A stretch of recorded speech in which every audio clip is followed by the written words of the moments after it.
Well, hi again, everybody. It is just me once again. Hopefully, this will be the last time for a while.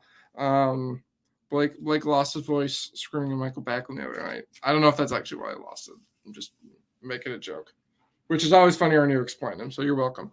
But yeah, I mean, fortunately, there's stuff to talk about in this game, kind of.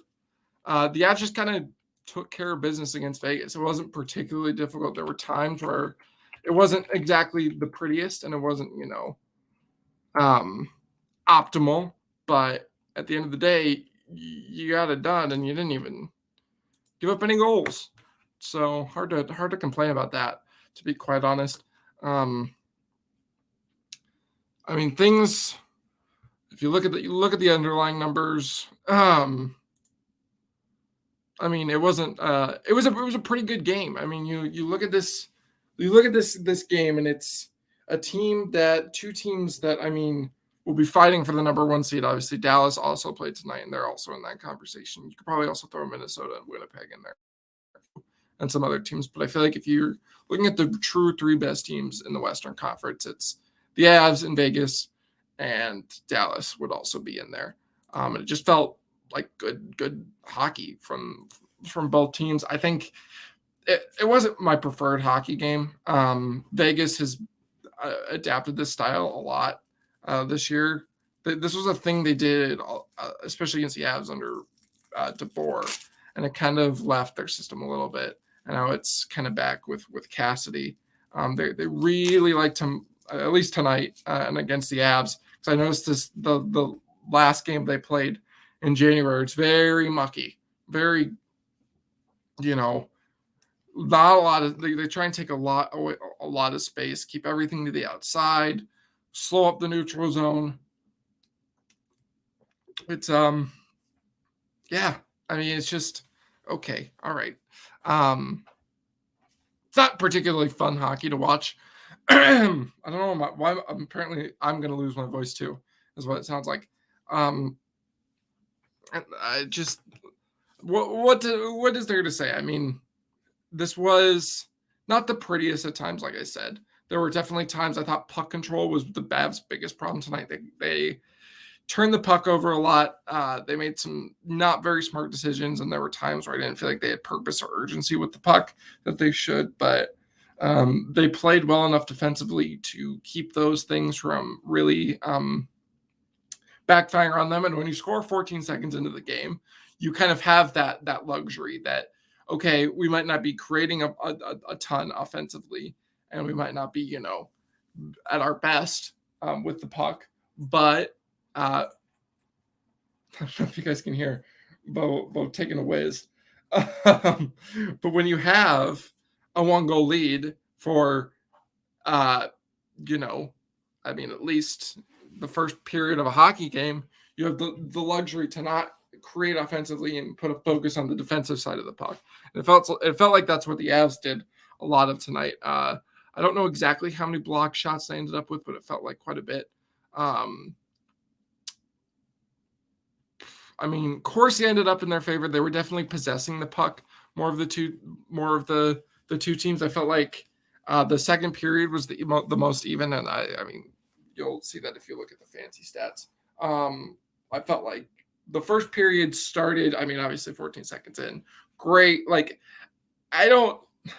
This is definitely I'm not going to defend this play from Hill. It's not good.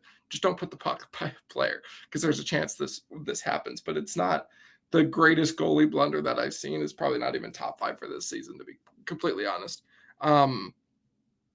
But it's, I think more than anything, it's a really good play for Mikko Rantanen, because it's not easy to knock pucks out of the air. It was tonight, apparently. This was the most batted down pucks that I've ever seen in a hockey game, like probably ever. And I think if I was thinking about it, this might be more than I've seen in any games combined this season. It was ridiculous. Both teams were just smacking down pucks. It was absolutely nuts. And it was like so frustrating, because there was like one point where Artturi Lehkonen and Nathan McKinnon were on like a rush, and Arturi Lehkonen sauced the puck, and I was like, I don't even think Zach Whitecloud had to stick on the ice. He was just ready to bat that puck down. Like he just, I don't know, it was so weird. It probably goes mostly for Vegas, but obviously the Avs were the ones who scored from it. Easy to say that when the other team doesn't score. Just I don't know. But things were pretty. I didn't think they were pretty from the start. I thought, like I said, they were turning over the puck a lot. I really wasn't a fan of the way they were handling the puck. Just a lot of sloppiness, passes, missed passes, passes right to Vegas players, missed clears for no reason, just kind of throwing the puck in general. And I don't think, that slowed down, but it never really disappeared for the Avs this game. But they were so good at getting, I felt like the Avs, and I don't want to take away from Vegas. I don't think Vegas did a bad job defending, but I think the Avs did a good job. The Avs turned over the puck, and they did a good job regrouping. I figured, and they got the puck back most of the time. And I think one thing that was the difference is that the Avs were kind of giving the puck to Vegas, and they were kind of taking the puck away from Vegas. Like they were dictating a little bit more than Vegas was. I feel like Vegas got to play the style of game that they wanted, and the Avs were fine with that. I think, I was tweeting during the game that I would have liked them to use their speed more, but they clearly didn't feel like they needed to. They had a 1-goal lead. I mean, and your goalie's playing well. You're playing good defensively. This is some of the best defensive hockey this team has played in a while. It's a little weird without Cale Makar, and I mean, it's nuts, to be completely honest. That this team has, they're just finding their groove, and I would hope and expect that when Cale Makar comes back, that doesn't change very much. But it's been good, and it makes life a lot easier on you and your goaltender.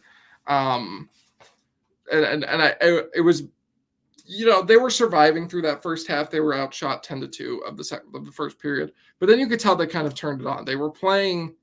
It wasn't perfect. I thought this was something that I thought was the case for most of the night. I didn't think they were getting to the dirty areas enough. I think they were too content to play to the outside as Vegas wanted them to, and they were clearly okay with it. And it wasn't like they didn't generate anything from it. It's just, I feel like they could have done more. But when you're possessing the puck and you have a lead, and you're defending that well, it's just, you're not going to lose hockey games. If you have the puck, and when the other team doesn't have the puck, they're not getting anything from it, you're just going to do well. I mean, Vegas had 8 high danger chances in this hockey game at 5v5, only 9 in total. That's not record breaking low, but it's also not, but it's pretty. I mean, you look at the games that the Avs have played recently, it's on the lower end, to say the least. It's been something that I think the Avs have done a good job of, that just limiting danger and getting in the way. They've been blocking a lot of shots, which has been great. But yeah, I thought so. I mean, with the first period, I was a little worried, because if you watched that, I know we didn't do a podcast on it, but if you watched that first Vegas game, and this was something, I don't know if you look back on my Twitter feed, you asked my dad, it was something I was super frustrated in, because Nathan McKinnon, similar to this game, the Avs scored really fast. This one was a little bit less of a goalie blunder. And then you could tell whenever the Avs were getting shots that Logan Thompson was flustered in that game, but they just weren't doing it enough. They were too passive. They were trying to get too fancy, and it felt like they were doing that a little bit. And I don't know if they, it's just because they're playing better right now. I don't know if someone was like, we did this last time and we lost, let's not do it again this time. And then they just didn't, or what the case was. But they clearly learned, and they started putting pucks on net. And I felt like from that first half, for the next 50 minutes of hockey, I wouldn't say the Avs were cruising, but I feel like they were in control of play for the most part. Vegas pushed back and had their shifts, like any sort of normal hockey game, but it felt like the Avs were playing good hockey. I think, there were a few minutes, especially at the start of the second period, that I wasn't thrilled in. And then, obviously Vegas had a hard push towards the end, and the Avs kind of, controlling their lead. But for the most part, pretty good hockey game. Before I go too much further, I got banana cake for two reasons. One, Curious George with the shutout. Probably had a I would say he had a higher workload in the Calgary game probably than this one, but he still did really good tonight. There were some good chances when the Avs were not playing very well to start this game. I was really impressed with him. Just calm, cool, tracking the puck well, just tracking his net well. Also, when Phil Kessel knocked it off, staying with that crossbar man. Always about positioning. He's something he's very good at. Georgiev is very sound positionally. I don't know a lot about goalies, but I'm not as vibey as Blake is. I like to think I'm a little bit better at actually analyzing. Nothing against Blake. It's just he's better at analyzing other things. I would like to say I'm better at analyzing goalies, but not by a large margin. But it feels like he's just a solid goaltender, and I hope he can keep this up, because the Avs are gonna obviously need him too. You need a good goalie, and the other reason I got banana cake is because Banana Pancakes is back. Jack Johnson, everybody. I know some people were upset about the trade. I know Blake spoke highly of Andreas Englund. I was never a giant proponent of Andreas Englund. Obviously, I compared him to Ryan Graves, and that could still be the case, but it did feel clear that the Avs didn't trust him very much. And as much as I thought he was solid defensively, and obviously, look, I'm not going to sit here and try and pretend that Jack Johnson is some offensive puck-moving dynamo. And I don't know. I just he's a little bit better than Englund is, I feel like, a little bit more consistently. You don't play 1,000 NHL games without picking up a few things, being able to read the play a little bit better. I don't think it's as big of a trade as people made it out to be. Love Jack Johnson. Glad he's back. Glad I can finally use the nickname Banana Pancake, because I didn't last year. I wasn't actually that big into Jack Johnson. It was kind of funny. Jack Johnson was on the team, and this summer I actually went to a Jack Johnson concert. Unfortunately, after JJ had left, but now he's back, and I appreciate that. To be honest, I feel like they should just, if he wants to play after this year, just re-sign that dude. Make him your seventh defenseman. It's clear you want him here, and it's clear he wants to be here. Why trade an asset for him next year? Just re-sign him to a league minimum contract. Who cares? I don't know, man. Unless he really sucks this time around, which we saw with Patrick Nemeth and Carl Soderberg, but they were a little bit different. It hasn't even been a year since Jack Johnson last played in an Avs sweater. So I don't know. I have faith that he'll do fine here. Not going to light the world on fire, but he'll be more than fine. That's my trade analysis. Obviously, whenever Blake comes back, we'll talk about that. So that's why I had banana cake. There's no pan about this cake. So cool. I'm chewing.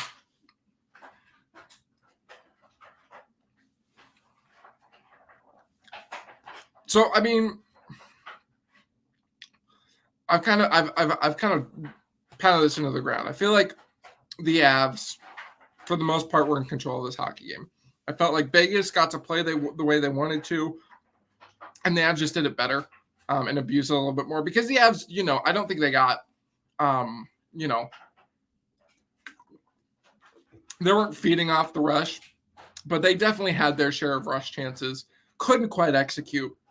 But when your goalie gets a shutout, and you're playing so good defensively, it's a good night to, lose a little bit of that finishing touch. But they're definitely going to need it back against New Jersey, especially with Timo Meier. That's a very potent offensive team, and I mean, they're good defensively too, so you're not going to want to pass up any chances you get against them. Who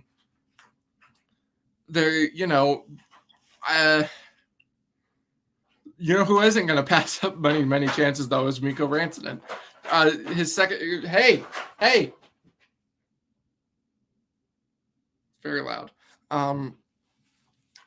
Second goal of the game, 4-0 for the Moose. I totally thought he'd hit it before. I don't know why I did, but I don't know.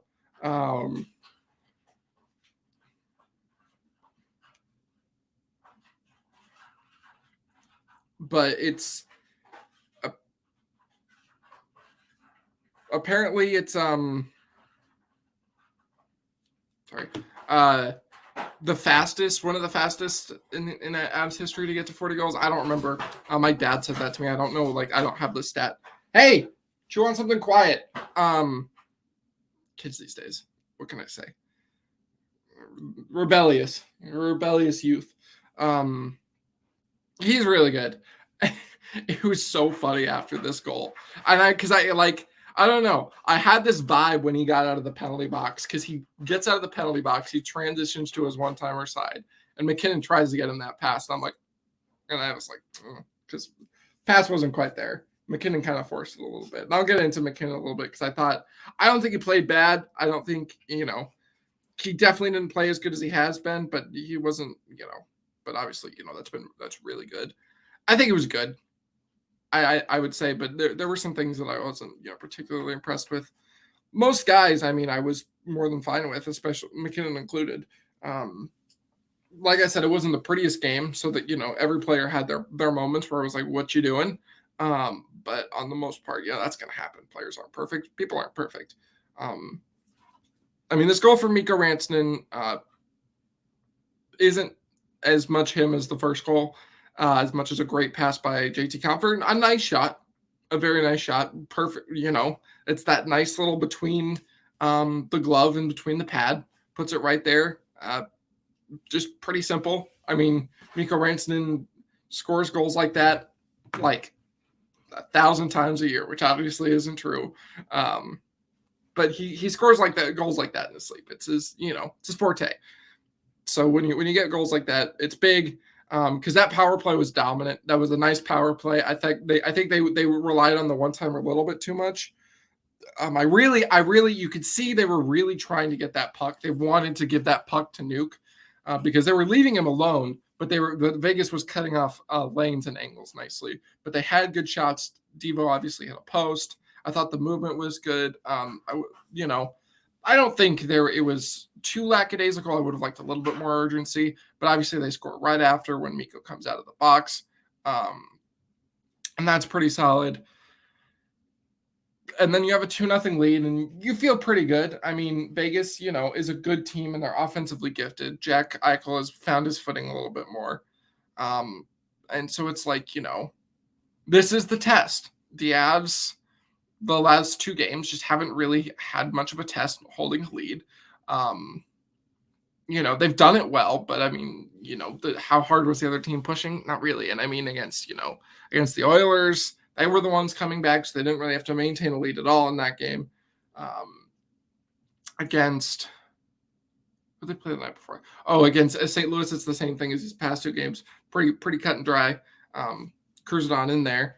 And then, Minnesota, it was good, but they obviously do give up a goal, but they do good enough to But before that, there were some questions about, and the game before that they lose a 2-0 lead, a 2-goal lead, and it's like this is a big test because you're playing a good hockey team, a team you're directly competing with if you want to win the first seed in the West, and you're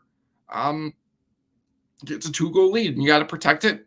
The Avs perfectly protected it. They, it was textbook. They played without whistles for a large portion of this third period. They were, they weren't letting Vegas into the zone very much. Vegas only had 1 shot before their power play. And, then they had some shots after that. But by that point, the Avs were just like, well, this game's over. They were just kind of, and they weren't even really dangerous. They were just kind of stat padding for Georgiev. So, this is what you need to do when you hold leads. This is what, this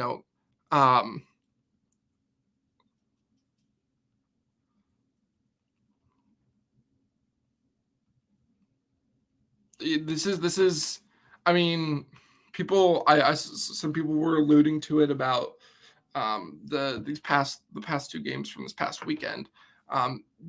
You look back at that game 6 against Lightning, and that's like the textbook way. That's kind of what the Avs did here. I think it was a little bit, more stop and go, a little bit sloppier. Like I said, this game was good. I'm not going to take anything away from that, but it was definitely sloppier than it needs to be. It comes with a caveat. This was their third game in 4 nights. They didn't get their usual break after a back-to-back, which, fortunately, with the Vegas wanting to play this slower style, I feel like that helped out the Avs. They never really got as gassed, and they were a little sloppy, but it wasn't something so egregious and everything like that. But they just did a really nice job protecting this lead. The penalty kill was really good. They just didn't give up very much on that. The only dangerous part was kind of it felt like there was that last part of it where the universe wanted Vegas to score, but Vegas just couldn't. When Byram just smacked that puck out and it somehow found its way right to Shea Theodore or Martinez. I don't remember. I mix them up a lot. I don't know. It's just because of the two and then, the debt. I don't know, man. Obviously, I know they're different people and I can distinguish their faces. But, on the ice, sometimes I feel like they look very similar. And that goes right to him. And then Cogliano comes out to challenge and get a loose puck, and he just eats it. And it's like, oh, God, no. But, I mean, Georgiev stood tall. It was really refreshing right after that scrum cleared. The puck was sitting, at the edge of the crease. And it's like, well, that definitely – I feel very confident that probably didn't go in. It was just textbook lead protection. And then, they barely even have pulled the goalie for, I don't even know, 30 seconds. And McKinnon fires a laser down. Just a great hockey game. These are the games you need to win. I was talking about it all last night. You're playing 3 really good hockey teams. Vegas, Dallas, and New Jersey, all really, really good. And you gotta beat these good hockey teams because the Avs haven't been doing that as much as they usually do. And granted, there's caveats, there's injuries, whatever. I'm not saying, God, they haven't beaten enough good teams. They're not real. But I mean, when you had these opportunities there was no excuse for them to if they lost tonight, would you have been well, they're not a real contender? No, but you really, it's definitely you want them to win and kind of prove themselves, continue this we're back kind of tour that they've been on lately. And I think it's good. Winning, you want to win one of these next 2 games against New Jersey or Dallas. If you were to pick one, it would be Dallas because that's the team you're directly competing with. But also, that's comes with all sorts of caveats. At least that one's on the road and it's a matinee game and those are nonsense. But it would be really good to win that one. But in terms of tonight, you get the tiebreaker on Vegas because you won the 2 of the 3 games this year. With New Jersey, you don't really care. But you really want those points. Yeah. As far as individual performances, obviously Mikko, I thought he played really well.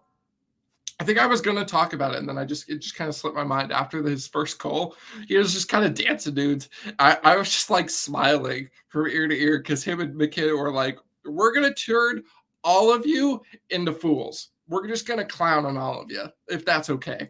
And they're just dancing past dudes, and it's like, oh my God, they're so good. Mikko Rantanen spinning around guys. It's like, dude, they're so talented. It's nuts. It's honestly crazy. The talent that these 2 hockey players have. I don't think they were perfect tonight. There was definitely some puck decisions and stuff that I felt were lacking. The fact that Mikko Rantanen scored a goal after we saw him go angry is a miracle, akin to Jesus turning water into wine. That's a joke. That's a joke. But really good from them. I thought they both had some sloppy decisions. McKinnon especially. There was just some passes. He had a rush towards the end of the third where he just passed its Arturi Lehkonen for no reason, and it wasn't a particularly good pass. And he had some plays that he missed. I don't know. I think he was moving his legs well, and I think he was creating, but I don't think he was quite the horse that we've seen him lately. But that's fine. JC Comfer had another solid night. Arturi Lehkonen, really good on the forecheck and stuff, and defensively. I thought Nuke was as well. I thought Nuke was a touch messy with the puck. Similar to what I was saying when it was when it was his first second half of back-to-back. I think it's just 3 games in 4 days is a little bit of a adjustment thing for him, especially with the leg injury. And I think I could definitely tell he wasn't skating super hard, but he was getting shots off. I think it was pretty noticeable. Eventually, that dude's going to score a goal that actually comes off his stick again, because the only ones he's scored were off his skate and then off of a different player's stick, and then Mikko stole that one goal from him. So second line, I thought I liked Evan Rodriguez. This was one of his best games that he's played in a while. There were some things that he needs to improve on. Boy, did that guy need to score a goal bad. He had so many chances. He's just got to be better on the finishing aspect. We've seen him be able to. I don't know, something, maybe McKinnon needs to yell at him to get his confidence back up. That seemed to work with Berkey. I don't know, man. Maybe they just need to play him with McKinnon. I mean, honestly, it would work. I like the third line. Alex Newhook was moving tonight. Fourth line, really good. It's always really good when Ben Myers comes back up. They continue to be good. Obviously, Mulligan gets a penalty, which is like, whatever. You're not really mad at him for it. They were all creating chances. They constantly hemmed the Knights into their own zone. I mean, you look at, and they actually finally got some decent minutes. I mean, closer to 10, and you like that. Still on the plus side of chances and such. I feel like, I mean, looks good. The defensive core, I thought I was really impressed with tonight. There was some. This was one of the better games I think Josh Manson has played since he got back. I liked the way he was activating, and I liked the way he was closing out space. Devon Toews was obviously fantastic tonight. They were showing his stick was all over the place. He was just knocking away pucks, pickpocketing guys. It was incredible. I liked Sam again tonight. Jack Johnson. This is like, I mean, he almost played 20 minutes tonight, which is a lot for Jack Johnson. And I mean, he did well. I can't really say anything bad about Jack Johnson. This is the games you want out of Jack Johnson. Just kind of simple. Just do your stuff. Just if nothing happens on the ice while Jack Johnson is out there, who cares? You just want Jack Johnson to eat minutes for you. And just, you don't want to survive him. You just want to be fine. Just kind of putter along through those Jack Johnson minutes. I mean, not a lot to say. A really good hockey game. It's great to beat a team that you're competing with. I don't know. Let me look at the standings really quick. Let's see here. What do we got? Obviously Dallas with another overtime loss today. It's ridiculous. I mean, now the Avs are within 2 points of them with 2 games in hand, and now they have a better points percentage. You'll love to see that. And the Avs are now within 3 points of Vegas with also 2 games in hand. So if they win these 2 games in hand, then they're first in the West. And you've set yourself up nicely. And you know what? You have the chance to, first of all, confirm your advantage over Dallas. Actually, do we only play them 3 times this year? I feel like we played them 4, if I'm not mistaken. Because I think we played them 3 times last year. Yeah, no, we played them 4. So if you beat them this time, then you confirm you hold the tiebreaker over them as far as head to head, and you could potentially overtake them. And games like these are big, and it was great to see the team rise to the occasion. It looked a little bit like they were the weird schedule is going to maybe catch up to them a little bit, but they battled through it and they put out a good effort. As far as 3 stars go, my 3rd star I'm going to give to Devon Toews because, like I said, I thought he was really good defensively. He was cutting off plays well, reading the play really well. And he rung a post, so he almost scored. 2nd star I'm going to give to Mikko. I think he played well, but like I said, I thought it was a touch messy at times. But he had those two really good goals. Two goals, hit 40, great for him. And then I'm going to give Georgiev the first one because I mean he held the Avs in it from the jump when they weren't exactly beautiful, and then just was a solid backbone for them. This is 3 games in a row where he's given up 1 goal or less, so that's really good. Obviously, hasn't faced the big numbers, but he's bailed them out of those before. This isn't like a question of can he take the big quantities. He can, but he can also take. I mean, this wasn't like Philip Grubauer in 2021 where he was just kind of like standing back there and then he'd make a save and he'd be like, "Way to stay awake, buddy." He's actually doing work and he's doing it good. And is this his second shutout or is this his third? I feel like this is his third. I'm assuming Brendan McNichols will have something on that. I don't know though. McNicholas, sorry. 5 straight victory. Okay, so it is his third shutout. So good stuff. That was a fun hockey game. Hopefully Blake will be back. I want to try and do a trade deadline thing tomorrow, hopefully, because it seems like there's a lot of moves being made, and I do want to talk about the ones that have already been made. But thank you guys for sticking with another solo podcast. Hope you guys enjoyed. Not getting to see Vegas score any more goals, and likely the scenario is if the Avs ever see Vegas again, it'll be in the Western Conference Final. So I'll take that. I'll take this win. Make some banana pancakes for Jack Johnson. The GOAT has returned, ladies and gentlemen.